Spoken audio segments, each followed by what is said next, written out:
I stood in the freezing rain of the Pacific Northwest, watching the man I shared a bed with for 12 years hurl my broken suitcase into the mud. He smirked, his eyes cold. "I only kept you because my mother needed a maid," he said, slamming the door. He was certain he had finally secured his massive fortune. He had no idea the woman he just discarded held the only key to his absolute ruin. Hello to our wonderful audience at Maya Revenge Stories, and thank you so much for tuning in. Unfortunately, YouTube has completely demonetized our channel, leaving us without an operating budget to produce the content you love. If you find today's story compelling, please consider supporting us by joining the Maya Revenge Stories Patreon channel, where you can listen to exclusive true stories that are even better and much longer, featuring deeply detailed situations that we simply cannot make public on YouTube, brought to life by multiple emotional voice actors in a single story. You can join by scanning the QR code on your screen or by clicking the Patreon link in the description or the comments section of this video. Now, let us begin today's story and meet our main character, Maya Gibson.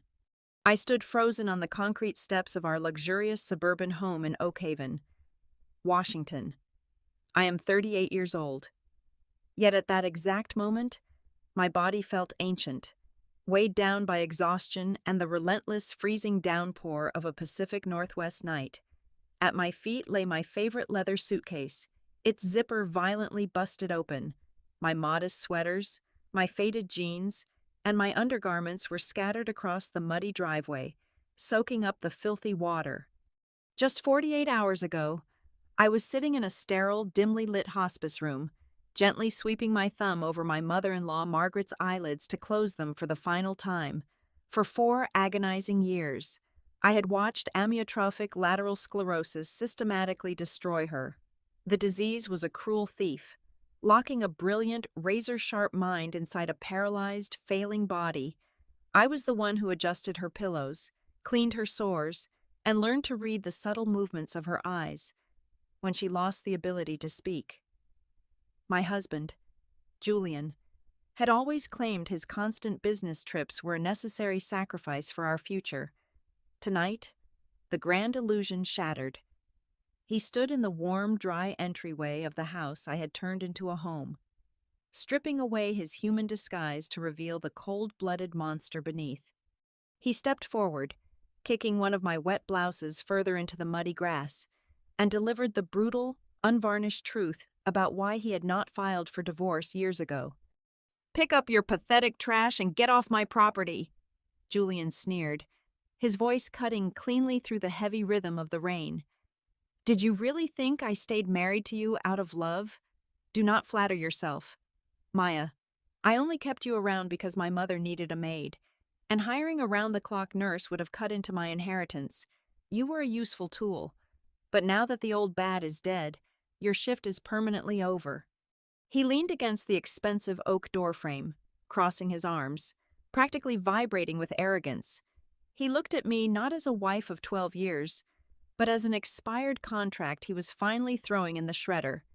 "Tomorrow morning, the lawyers are reading the will," he boasted, a sickening smile stretching across his face.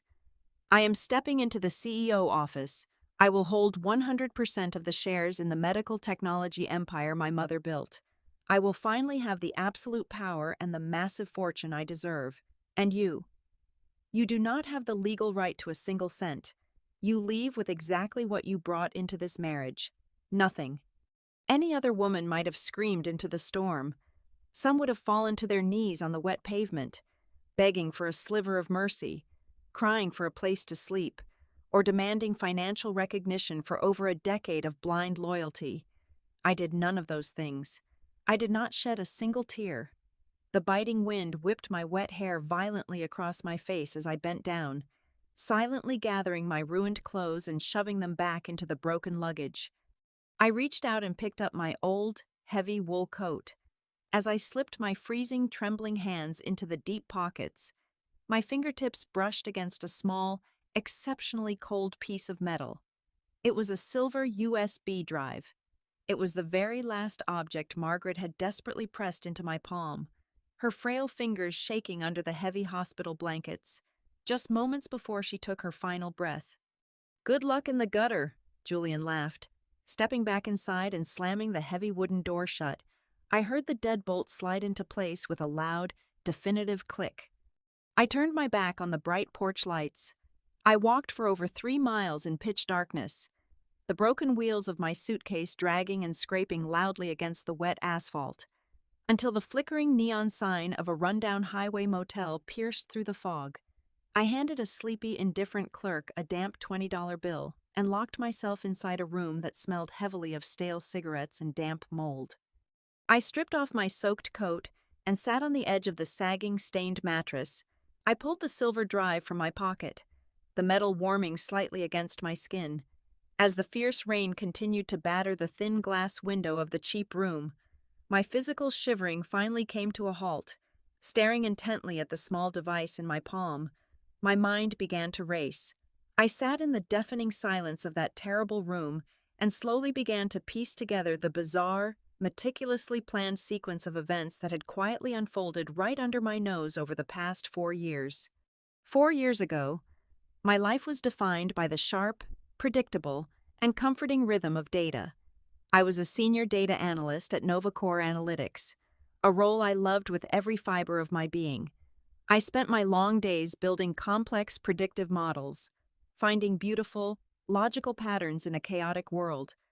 I was fiercely passionate about my career and just weeks away from securing a massive promotion to regional director. I wore tailored suits, drank strong black coffee on my morning commute, and felt a profound, unshakable sense of purpose. Then, the grim diagnosis arrived, and my meticulously structured world collapsed into a stifling, claustrophobic nightmare.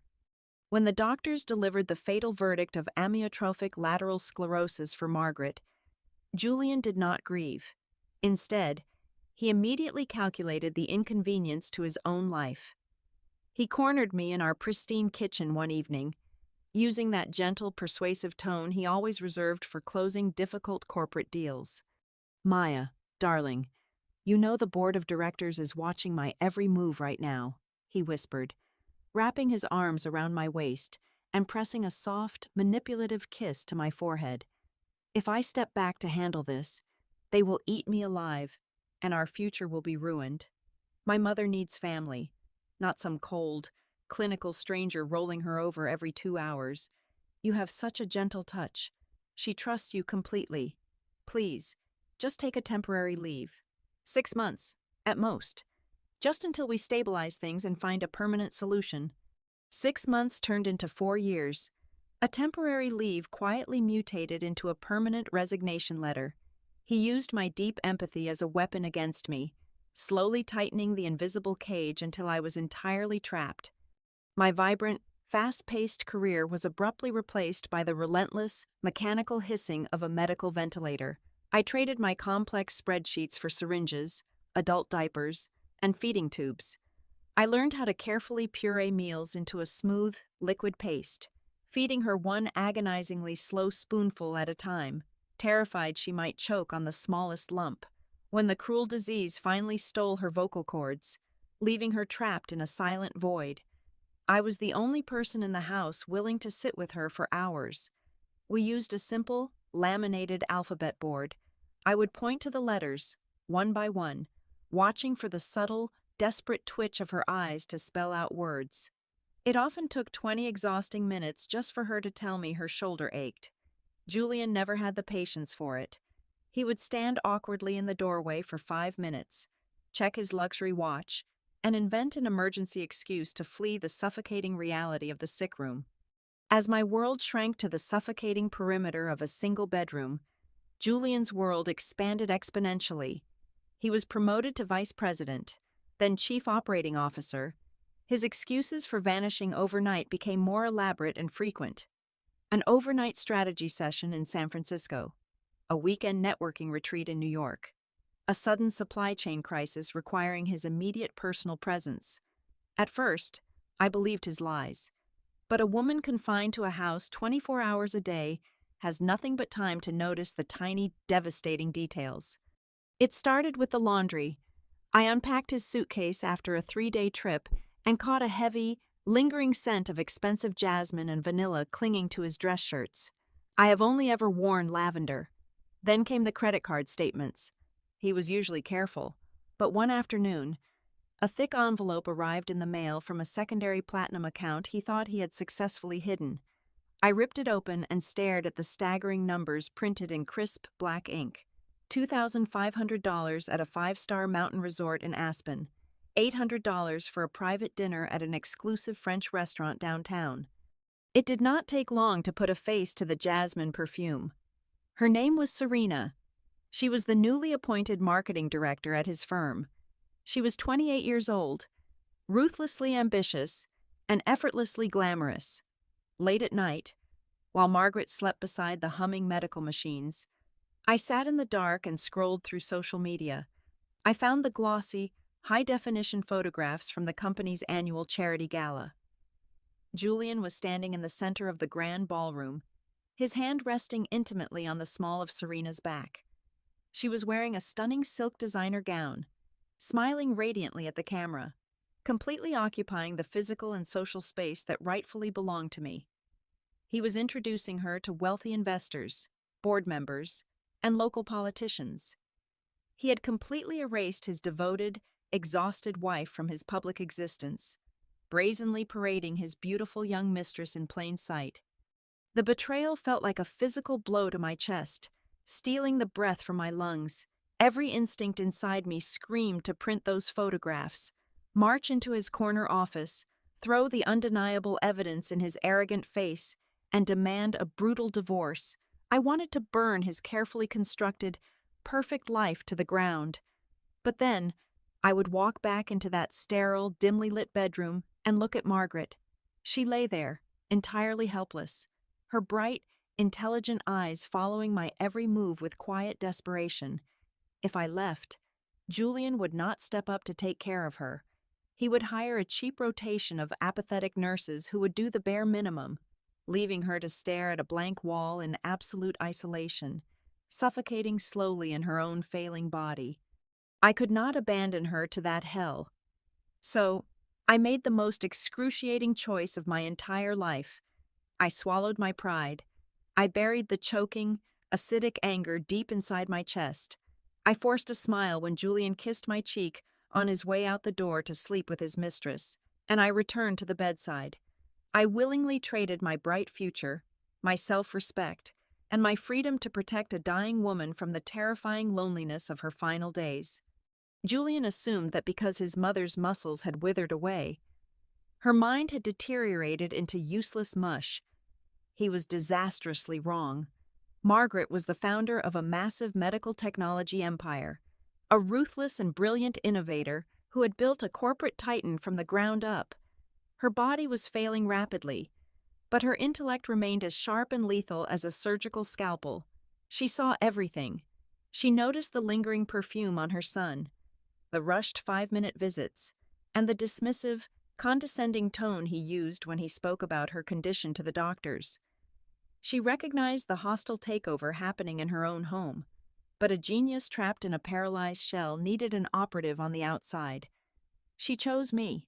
It began on a quiet Tuesday afternoon, through excruciatingly slow spelling on the alphabet board. Margaret gave me a highly specific set of technical instructions. I used my own personal savings to purchase a state-of-the-art, military-grade eye-tracking computer system. When Julian saw the technicians installing the heavy monitor above her bed, he was immediately suspicious, demanding to know how much of his inheritance I was wasting on medical gadgets. "It is just a specialized e-reader," I lied smoothly, repeating the exact alibi Margaret had crafted for me. "It cost exactly $2,500. It allows her to turn the digital pages of romance novels with her eyes. It will keep her entertained, so I do not have to sit in here reading to her 24 hours a day." Julian sneered, but accepted the explanation instantly. To him, we were just two pathetic, powerless women distracting ourselves with cheap entertainment. He never bothered to look closely at the complex interface on the screen. Behind closed doors, that sterile bedroom transformed into a clandestine war room. My extensive background as a senior data analyst made me the perfect student for her final project. While Julian was out dining at five-star restaurants with Serena, Margaret used the optical sensors to pull up highly classified corporate documents, complex structural diagrams, and confidential offshore ledgers. The screen would flash with dense algorithms and intricate legal clauses. Through the blinking cursor controlled solely by the movement of her pupils, she meticulously taught me the architecture of her $50 million empire. She showed me the shell companies, the anonymous trusts, and the intellectual property rights that generated 90% of their massive annual revenue. More importantly, she showed me the structural rot Julian was creating. She pointed out the fatal flaws in his aggressive expansion strategy. He was bleeding the cash reserves dry to fund flashy, unprofitable vanity projects just to boost his own ego in the business press. "He thinks the company is a bottomless bank account," Margaret spelled out, one agonizing letter at a time, her eyes darting fiercely across the digital keyboard. "He is an absolute fool. I built the core patents for the automated surgical robotics. The patents are the actual gold. The corporation itself is just a disposable shell." 7 months before she passed away, the silent storm finally broke. Julian gleefully announced he was taking a 10-day trip to the Bahamas for a crucial networking seminar. I knew for a fact Serena was going with him. The moment his expensive silver sports car pulled out of the driveway, our carefully orchestrated plans snapped into action.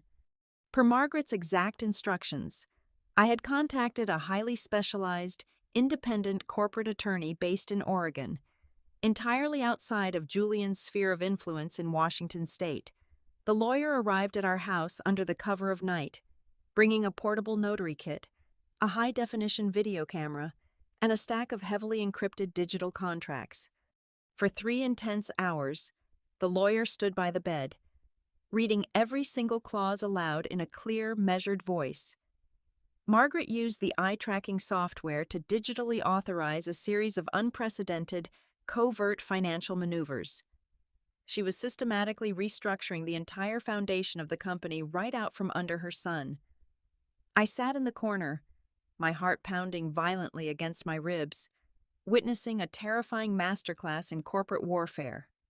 When the lawyer finally packed his leather briefcase and slipped out the back door, the empire had essentially shifted its center of gravity, completely undetected by the man who thought he ruled it.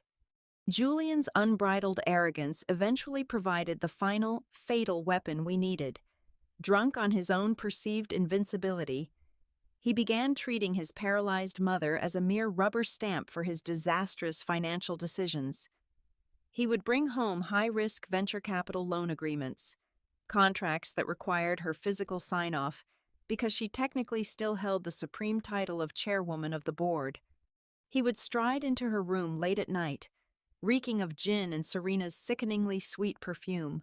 Without explaining a single word of the documents, he would grab Margaret's frail, limp hand, press her thumb roughly into a black ink pad, and force her fingerprint onto the signature lines of contracts worth over $15 million in unsecured debt. "Do not worry about the details, Mother," he would say, wiping her stained thumb with a cheap paper towel. "I am handling everything. You just rest your tired eyes."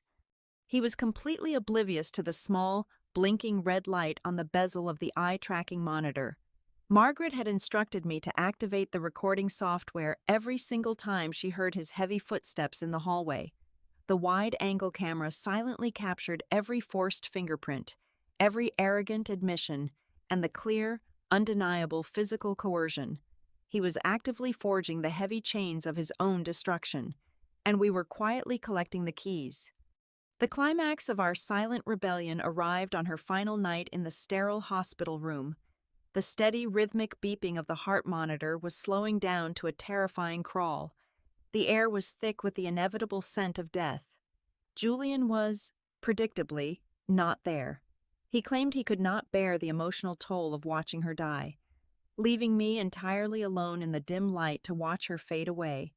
Margaret's breathing was shallow and incredibly ragged.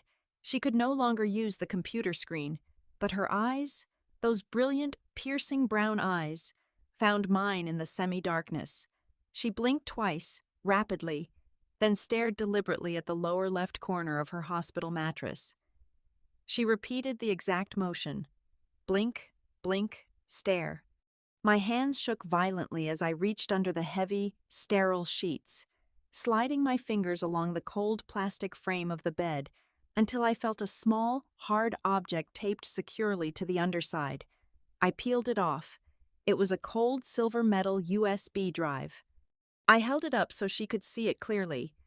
A faint, almost imperceptible glimmer of deep satisfaction crossed her exhausted, sunken face. She used the very last ounce of her remaining strength to slowly look at my coat pocket, then back to my face. I knew exactly what she was saying through our years of silent, desperate communication. Hide it, keep it safe, and the final, most crucial instruction we had established weeks ago. Do not open the files until the exact moment he throws you out on the street. I slipped the freezing metal drive deep into my pocket, just as the machines erupted into a long, deafening flat tone. The genius was gone, but her deadly trap was perfectly set. The memorial service for Margaret was a nauseating display of extravagant theater.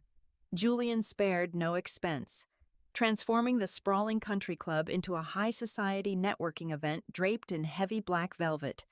Hundreds of elite investors, tech executives, and venture capitalists filed through the grand oak doors. Julian stood at the front of the vast hall, wearing a bespoke Italian suit, playing the role of the devastated, devoted son with terrifying perfection. He shed precise, calculated tears on command, accepting firm handshakes and sympathetic pats on the back from men wearing solid gold watches. He spoke passionately into the microphone about his mother's legacy, painting himself as the sole inheritor of her brilliant vision, a martyr ready to carry the heavy burden of leadership. I stood entirely invisible in the darkest corner of the room. I was utterly exhausted. The physical toll of 4 years of relentless caretaking etched deeply into the dark circles under my eyes, while the wealthy guests sipped vintage champagne and exchanged hollow, meaningless condolences. I pulled my old, faded black dress tightly around my shoulders. The garment felt embarrassingly cheap among the sea of designer mourning attire. Not a single person walked over to offer me a glass of water. Not one of the board members who used to dine at our house bothered to look in my direction. I was a ghost at a feast celebrating a woman I had physically kept alive, while her own son silently wished for her rapid demise. By late evening, the reception moved back to our suburban home. The heavy rain had already started to fall, washing away the false solemnity of the day. The moment the polished black luxury sedan of the very last guest rolled out of the driveway, the suffocating atmosphere shifted violently. The morning sun vanished instantly. The ruthless corporate shark returned. I was in the kitchen, washing a pile of crystal glasses. When the heavy front door swung open, Julian walked in, but he was not alone. Serena stepped over the threshold, shaking the rain from her expensive cashmere coat. She looked around the grand foyer with the greedy, assessing eyes of a conqueror claiming a captured castle. She walked straight to the antique mirror in the hallway, casually fixing her bright red lipstick, completely ignoring my existence. Julian marched into the kitchen, grabbing my arm tightly and dragging me into the living room. "Stop cleaning. You are embarrassing me," he hissed, his grip bruising my skin. "The performance is over. Pack your things."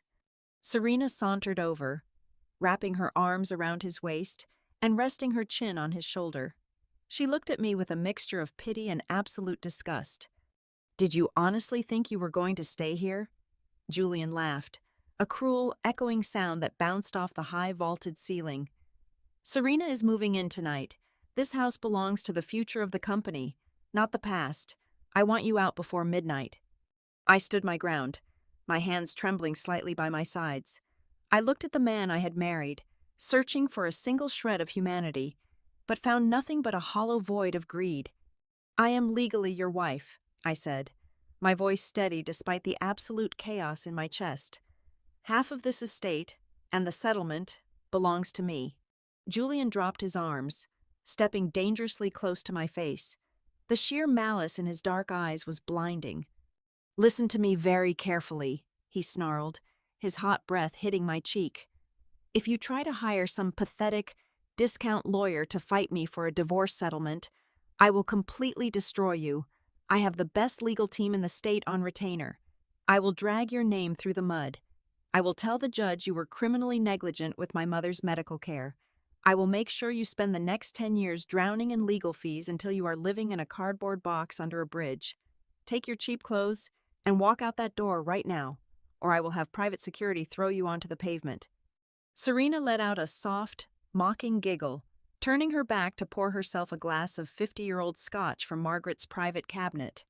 He dragged my suitcase from the bedroom, ripping the zipper violently before throwing it out into the raging storm. That was how I ended up on the freezing porch, watching him secure his supposed victory.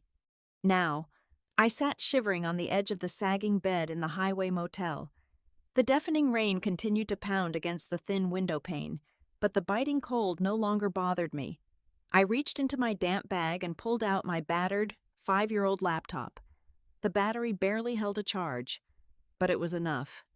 I took a deep breath, my thumb rubbing the smooth, freezing metal of the silver drive. I pushed the drive into the port. A heavy, agonizing silence filled the tiny room as the machine hummed to life. The screen flickered, casting a pale, bluish glow over the peeling wallpaper. A single, heavily encrypted application popped up. It bypassed my operating system completely, launching a stark black window. There were no folders. There were no complex spreadsheets or legal documents to read. There was only a bright, crimson digital clock in the center of the screen, relentlessly counting backward from exactly 24 hours. Beneath the glowing red numbers, a single line of crisp white text displayed an address for a towering corporate glass building situated directly in the heart of downtown Seattle. My mind spun wildly, trying to decipher the final piece of Margaret's grand design. Why just a countdown?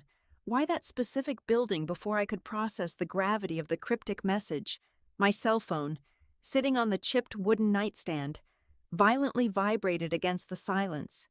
I snatched it up, the screen illuminated with a new text message from a completely unlisted phone number. I stared at the bright white letters cutting through the darkness of the room. "It is time to begin. Mrs. Gibson. See you tomorrow at 9 o'clock in the morning." The address on the screen led me straight into the heart of downtown Seattle, to a towering skyscraper made entirely of steel and reflective glass. At exactly 9 o'clock in the morning, I pushed through the heavy double doors of the most prestigious law firm in the city. The receptionist did not ask for my name.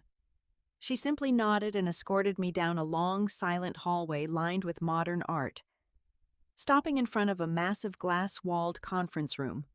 I walked in.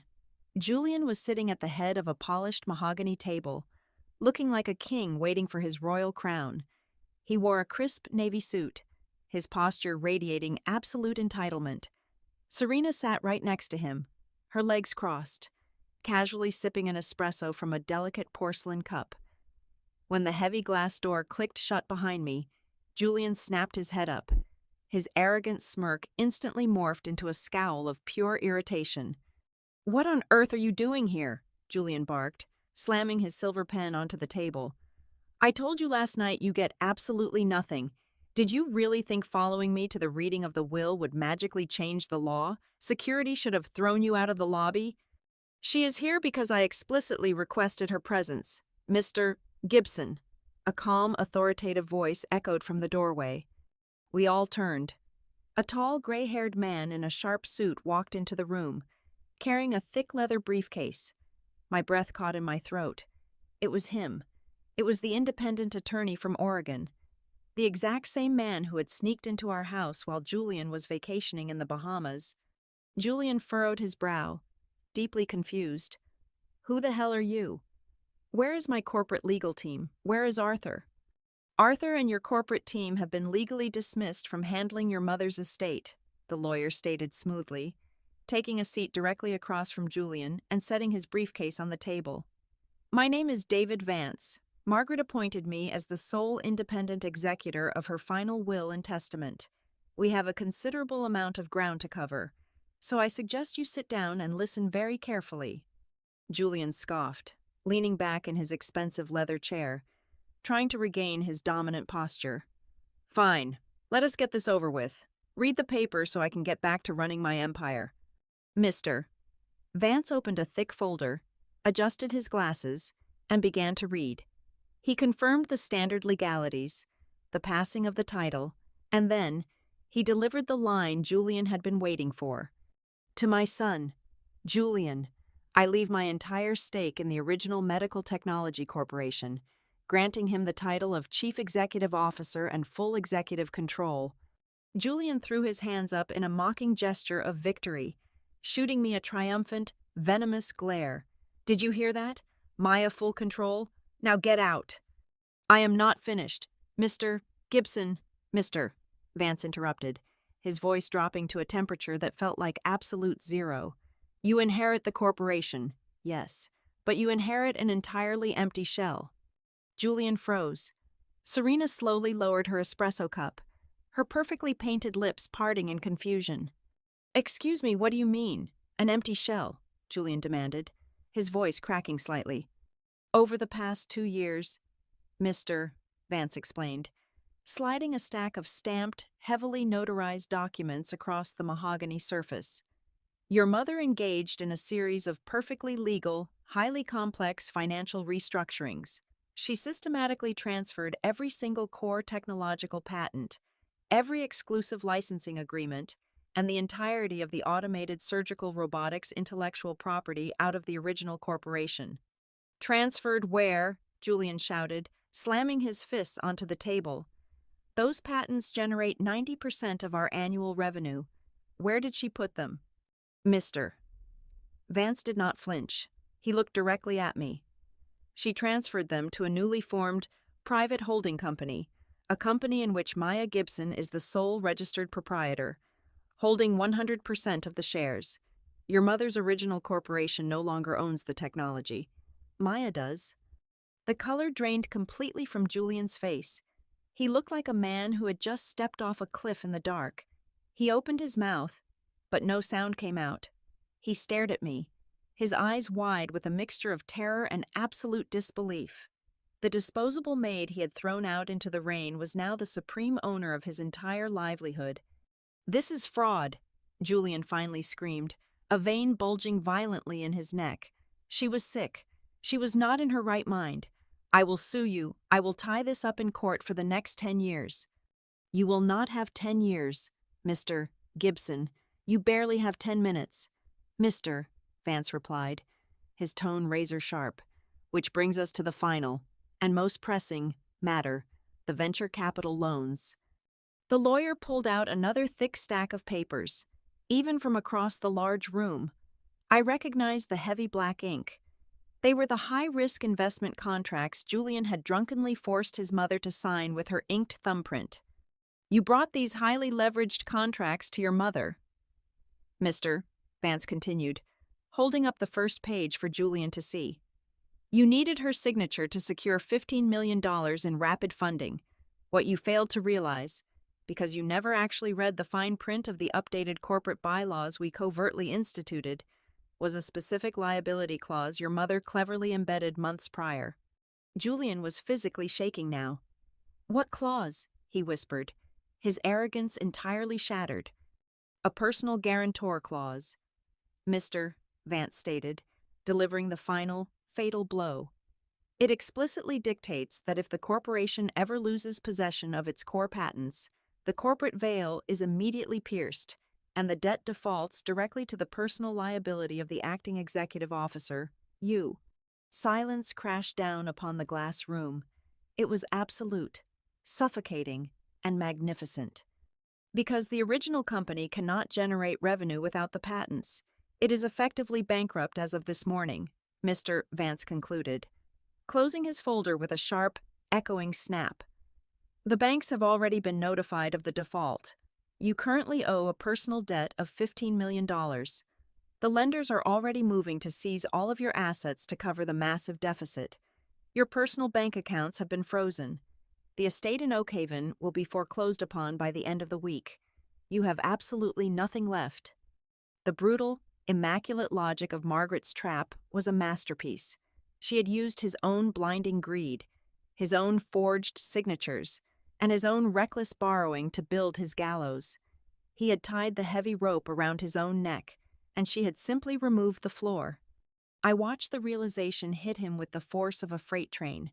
The mighty Julian Gibson, the arrogant titan of industry, physically collapsed into his chair, gasping for air as if he were drowning in the middle of the boardroom. Serena stood up so fast her heavy chair scraped violently against the hardwood floor. The smug, victorious aura she carried into the room had completely evaporated into thin air. She looked at the hyperventilating man beside her not with sympathy, but with intense, calculating revulsion. She had eagerly signed up to be the pampered wife of a tech billionaire, not the financial anchor of a man drowning in a $15 million crater of debt. Julian reached out a trembling, desperate hand toward her. "Serena, wait. Do not leave. I can fix this. I can call the board of directors." Serena did not say a single word. She snatched her expensive designer handbag from the polished table, turned her back on him, and walked straight out of the heavy glass doors. The sharp clicking of her high heels echoed down the quiet hallway, fading away quickly without her looking back over her shoulder even once. I stood up from my chair slowly, smoothing down the front of my faded black dress. I walked around the large table and stopped right beside him. Julian slowly raised his head. His eyes were bloodshot, completely frantic, swimming in tears of pure panic and utter devastation. He looked entirely pathetic. He looked exactly how he had made me feel for 4 agonizing years. I did not yell. I did not hurl insults at him. I stood tall, looked straight into his wild, terrified eyes, and I gave him exactly one faint, deeply satisfied smile. Then, I turned my back on the ruined shell of my former husband and walked away. 6 months later, the mighty empire had completely collapsed. Julian was forced to officially declare total bankruptcy. The aggressive banks seized the grand suburban estate, the fleet of luxury vehicles, and every hidden offshore account they could locate. He was evicted and forced to move into a cramped, noisy one-bedroom apartment on the grimy outskirts of the city.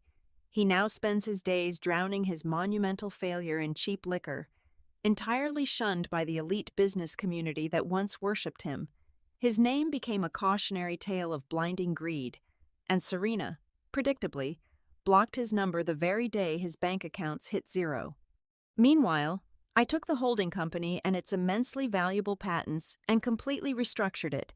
I built a dynamic research organization dedicated exclusively to developing accessible, affordable medical devices for individuals with severe physical disabilities.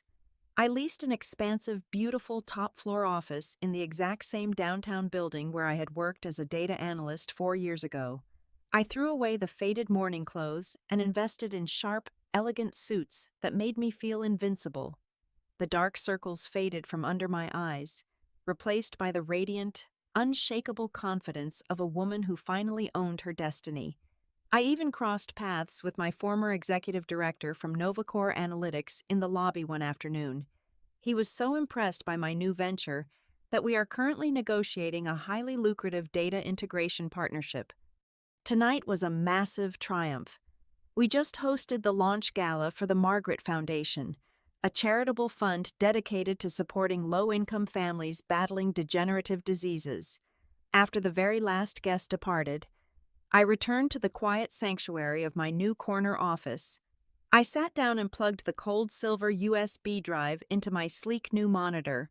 The massive 24-hour decryption process, which had initiated its complex sequence on that miserable rainy night in the motel, was finally complete.